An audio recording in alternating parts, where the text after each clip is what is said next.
Hello बच्चों, good morning. आज हम संकाय एवं विषयों की समझ वाले टॉपिक में हमारा जो व्याख्यान विधि चल रही थी उसमें उसका अर्थ, परिभाषाएं, सोपान या फिर उसके गुण या विशेषताओं के बारे में बात कर ली थी। आज हम व्याख्यान विधि के दोषों के बारे में बात करेंगे। क्या किसके बारे में? कि व्याख्यान विधि के में क्या क्या कमियां हैं या क्या क्या दोष है इस विधि से पढ़ाने में। विधि के दोष, क्या क्या दोष हैं इसमें, क्या कमियां हैं बताओ। सभी विधियां जितनी प्रसिद्ध होती है उतनी ही उनमें कुछ कमियां भी निकल आती हैं। और व्याख्यान विधि तो वैसे भी बोरिंग है, छात्रों को निष्क्रिय रखती है, गौण रखती है, तो इसमें कुछ ना कुछ कमियां तो पाई जाएंगी। सबसे पहले मैं कहूंगी कि व्याख्यान विधि से जब ज्ञान प्रदान किया जाता है तो वो ज्ञान अधिक स्थायी नहीं होता। कहने का अर्थ है कि ज्ञान जो है वो स्थायी नहीं होता। पहले पॉइंट पर ज्ञान स्थायी नहीं होता। कैसे नहीं होता?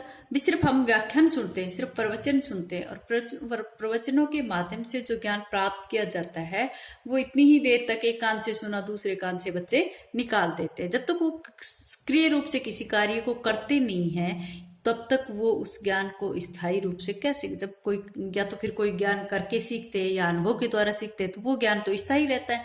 लेकिन भाषण के माध्यम से जो ज्ञान सुना जाता है वो ज्ञान अधिक देर तक हमारे पास नहीं रहता है।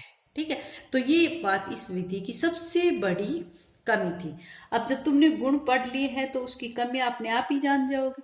दूसरी जो कमी है वो मैं बताऊंगी कि इसमें शिक्षण प्रक्रिया जो है वो बिल्कुल नीरस रहती है। शिक्षण प्रक्रिया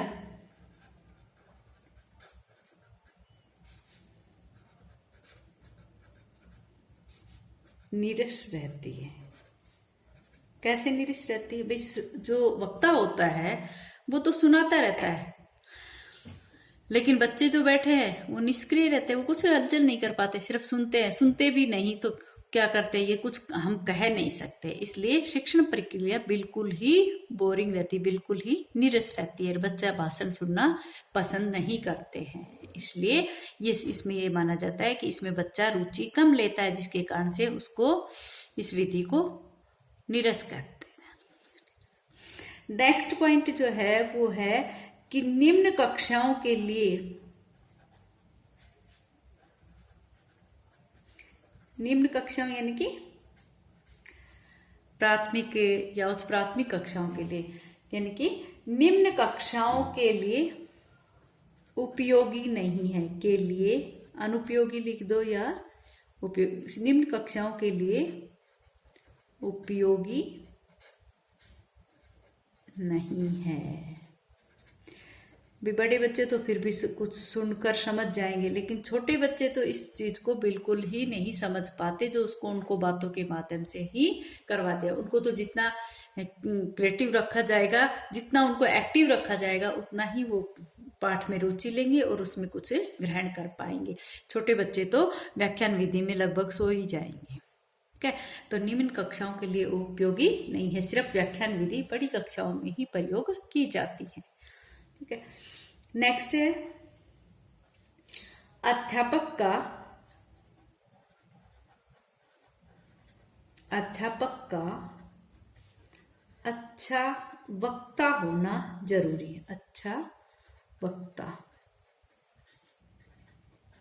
होना जरूरी, ये एक प्रकार से इसकी विशेषताओं में भी लिख सकते हो और इसकी कमियों में भी लिख सकते हो कि अध्यापक का अच्छा वक्ता होना जरूरी है। अकुशल अध्यापक जो है वो व्याख्यान विधि में काम नहीं दे सकता। आप सभी जानते हो कि वह अध्यापक जो जिसमें बोलने की क्षमता हो, जिसमें अपना ओजस्वी वक्ता होने का गुण हो, वही व्याख्यान विधि में काम दे सकता है।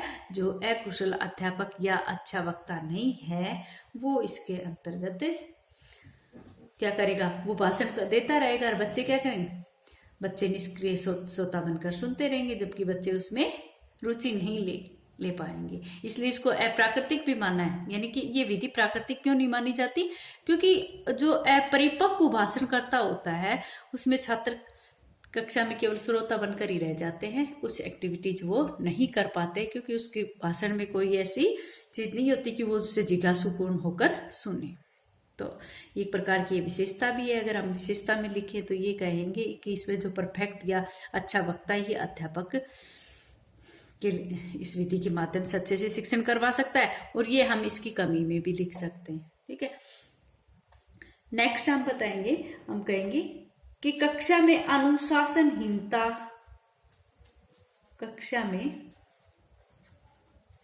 अनुशासनहीनता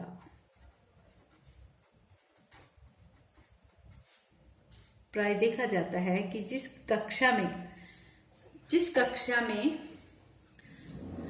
कक्षा में भाषण के माध्यम से या व्याख्यान के माध्यम से पढ़ाया जाता है, वहां पर बच्चे कंसंट्रेट कम होते हैं और बच्चे क्या करते हैं, आपस में हलचल चहल पहल करने लग जाते हैं।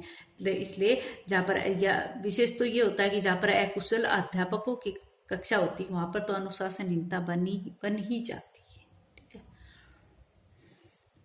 नेक्स्ट जो है मैं कहूंगी कि ये मनोवैज्ञानिक नहीं है, या फिर हम कह दें कि अमनोवैज्ञानिक विधि, अमनोवैज्ञानिक विधि, अमनोवैज्ञानिक विधि। अमनोवैज्ञानिक विधि क्यों कहा गया है? भी बेटा आप सभी जानते हो कि मनोविज्ञान क्या कहता है। मनोविज्ञान कहता है कि शिक्षा बाल केंद्रित होनी चाहिए, उसमें बच्चा सक्रिय रहता है, बच्चे के ऊपर निर्भर रहता है कि वो कितना सीखे कितना नहीं, उसके तो बाल केंद्रित शिक्षा को ही मनोविज्ञान कहा गया है। ठीक है, जिसमें बच्चा रुचि लेता है। मनोविज्ञान यही कहता है कि शिक्षा बालक के लिए होनी चाहिए, न कि बालक शिक्षा के लिए होना चाहिए। इसलिए इस विधि को हम क्यों कहेंगे, क्योंकि जो अध्यापक होता है वो एक साथ कई प्रकार के भाषण दे देता है। इसमें जरूरी नहीं कि वो सभी प्रकार के भाषण सभी बच्चों की समझ में आए, या फिर ये कहें कि जो व्यक्तिगत विभिन्नता वाले बच्चे हैं।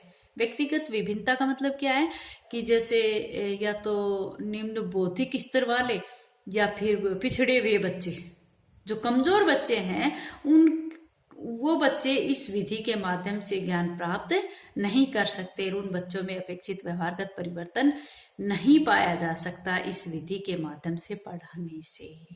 सिर्फ जो इंटेलिजेंट बच्चे होते हैं, जो प्रतिभाशाली बच्चे हैं, वो तो उसमें समझ जाएंगे व्याख्यान के माध्यम से, लेकिन जो व्यक्तिगत विभिन्नता वाले या व्यक्तिगत रूप से विक्षिप्त बच्चे जो हैं वो इस विधि से फायदा नहीं उठा सकते। इसलिए इसको अमनोवैज्ञानिक कहा गया है। और एक प्रकार से देखें कि अगर अध्यापक अच्छा नहीं है तो इसको अवैज्ञानिक भी कहा जाता है। क्या कहा जाता है? अवैज्ञानिक।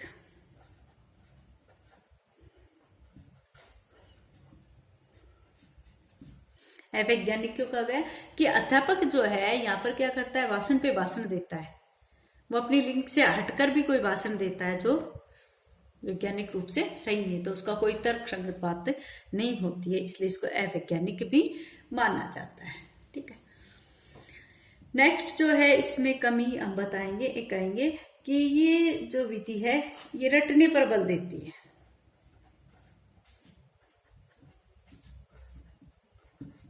रटने पर बल क्यों देती है?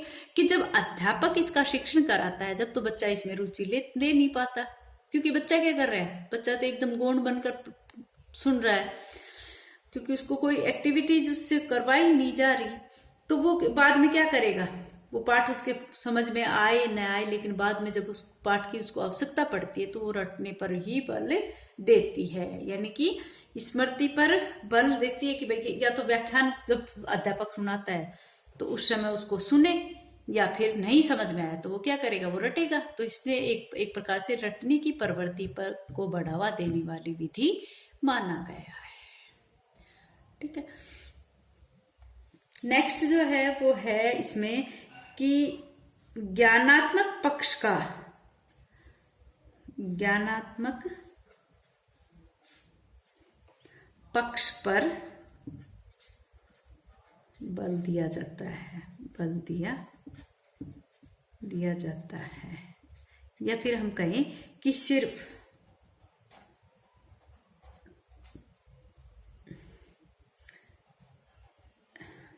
ज्ञानात्मक पक्ष पर बल दिया जाता है, क्योंकि ज्ञानात्मक पक्ष को जो भाषण दे रहा है तो वो कोई अच्छी बात बता रहा है जो सिर्फ ज्ञानात्मक पक्ष पर, को बच्चे का ज्ञानात्मक पक्ष ही उससे प्रभावित हो रहा है कि बच्चा कुछ सुन रहा है तो कुछ ग्रहण कर रहा है, कुछ किसी चीज के बारे में जान रहा है, लेकिन वो भावात्मक व क्रियात्मक पक्ष से उससे नहीं जुड़ पाता है, यानी कि न तो कोई एक्टिविटीज कर पाता है और न ही किसी प्रकार का कोई अनुभव कर पाता है। इसलिए इसको सिर्फ ज्ञानात्मक पक्ष पर बल देने वाला ही विधि कहा गया है। इससे किसी प्रकार की क्रियात्मक या भावात्मक रुचि बच्चे में जागृत नहीं होती है। नेक्स्ट है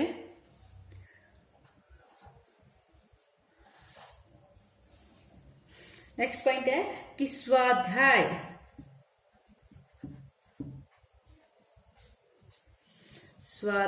की आदत का निर्माण नहीं।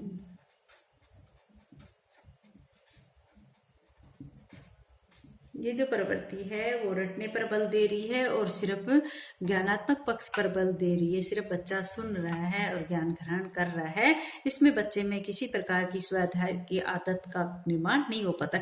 स्वाध्याय का यहाँ का मतलब ये है कि बच्चा जो है वो निष्क्रिय बना रहता है, उसको किसी भी प्रकार का जो मानसिक रूप यानी कि मौखिक जो चिंतन मनन करने की बात होती है वो उसमें विकसित नहीं हो पाती है, क्योंकि बच्चे को जो मौखिक चिंतन होता है वो तो कर ही नहीं पाता। इसके अंदर सिर्फ अध्यापक सुना रहा है, वो सुन रहा है, उसको सोचने का चिंतन करने का समय नहीं मिलता है, इसलिए बच्चा इसमें स्वाध्याय नहीं कर पाता है, स्वयं कोई किसी चीज को खोज नहीं पाता है, सिर्फ वो श्रोता बनकर सुनता है। अच्छा बच्चों, आज इतना ही, आगे कल कराएंगे। एक मैं इस ग्रुप में बीएड फर्स्ट ईयर के ग्रुप में ये कह रही थी, बेटा अगर कोई बच्ची जिसके का टीचिंग सब्जेक्ट हिंदी है और जो मेरे हिंदी वाले ग्रुप से नहीं जुड़ी है, वो बच्ची मेरे से कांटेक्ट करे, ठीक है।